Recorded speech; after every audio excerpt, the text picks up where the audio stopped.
একটা বিপ্লব কিন্তু শুধু 36 দিনে হয় না। নিশ্চয়ই। আপনি যদি গোল্ড স্টোনের রেভলিউশন বইটা পড়েন তো সেখানে কিন্তু সুন্দর করে বলা আছে বিপ্লবের দুটো স্টেজ থাকে, একটা হচ্ছে স্ট্রাকচারাল চেঞ্জ আর একটা হচ্ছে ট্রানজিয়েন্ট চেঞ্জ। তো যেমন ফ্রেঞ্চ রেভলিউশন 17 বছর যাবত, আমেরিকান রেভলিউশন 19 বছর যাবত। 36 দিন হচ্ছে বিপ্লবের সেই ট্রানজিয়েন্ট স্টেজটা, যে স্টেজে স্পার্কিং হয়। যেমন ফ্রেঞ্চ রেভলিউশনে দেখেন, ফ্রেঞ্চ রেভলিউশনে কী হয়েছিল, বিপ্লবের সেই স্পার্কিংটা শুরু হলো যখন অ্যানা মারিকে জিজ্ঞেস করা হলো যে জনগণ রুটি পাচ্ছে না, কি করব।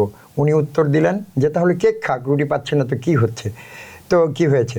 তো তখনই কিন্তু জনগণ বেরিয়ে এলো আর কি, ক্ষুব্ধ হয়ে গেল। তো এখানেও যে 36 দিনেরটা সেটা কিন্তু সেই ইফেক্টে। এবং শেখ হাসিনা যখন বলেছে রাজাকারের বাচ্চাদেরকে চাকরি দিব, বা এর আগে থেকে সে আনামারির মতো সে জনগণ মাংস পাচ্ছে না তো কাঁঠাল খাক, মানে জনগণকে উপেক্ষা করা হচ্ছে, জনগণের শক্তিকে উপেক্ষা করা হচ্ছে, তাচ্ছিল্য করা হচ্ছে।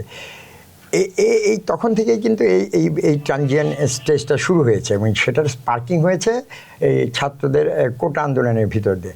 এখন আমি কিভাবে জড়িত হলাম, আমি প্রথমে সেই স্ট্রাকচারাল রিজনে আমি কিন্তু সেখানেও ইনভলভ ছিলাম।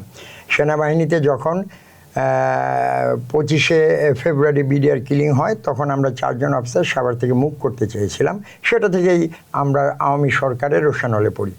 তারপরে এটাকে তারা বিভিন্নভাবে চক্রান্ত এবং বিভিন্ন কৌশলে, অনেক সময় অনেক বিদেশি সংস্থার কথা শোনা যায়, আওয়ামী তাবেদার সরকার আছে এবং আমাদের ভিতরে যারা তাবেদার অফিসার ছিল, আমি নাম বলছি না, নাম বলবও না, হয়তো বা যদি কোনো দিন সুবিচারের কোনো পরিস্থিতি সৃষ্টি হয় তখন হয়তো চাইব। তো তাদের সহযোগিতায় এটাকে একটা মানে অভ্যুত্থান হিসাবে করা হলো এবং আমরা 50-60 জন অফিসার যারা ছিলাম, যারা এই যে আওয়ামী ফ্যাসিস্ট চক্র আর্মিকে ধ্বংস করছে সেটার বিরুদ্ধে দাঁড়িয়েছিলাম।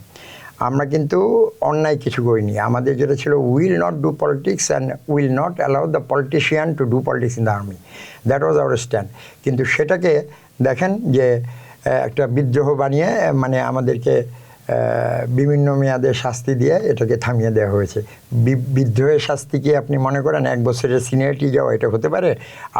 আমি সেই বিদ্রোহের ওয়ান অফ দ্য মূল হোতা পেপারে যেটা এসেছে, আমি ইরশাদ সাহেব স্যারের নাম এসেছে, জেনারেল কামরুজ্জামান স্যারের নাম এসেছে, তো এরকম অনেকেই আছে। তো প্রথমেই দেখেন যখন সেখানে গেলাম লেখা হচ্ছে মৌলবাদী অফিসারদের কোন নস্যাৎ করেছে বাংলাদেশ সেনাবাহিনী। আমার লাইফস্টাইলে কি আপনি কখনো মৌলবাদী হিসেবে আমাকে বলতে পারবেন? সো তখনই কিন্তু আমার মনে হয়েছে এটা একটা চক্রান্ত।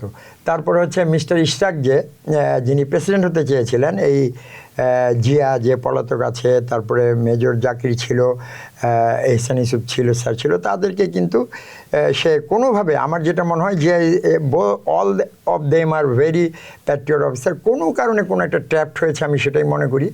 এবং আমাকে নিয়ে গিয়েছিল কিন্তু তার কাছে, মামা পরিচয়ে, আসল পরিচয় দেয়নি।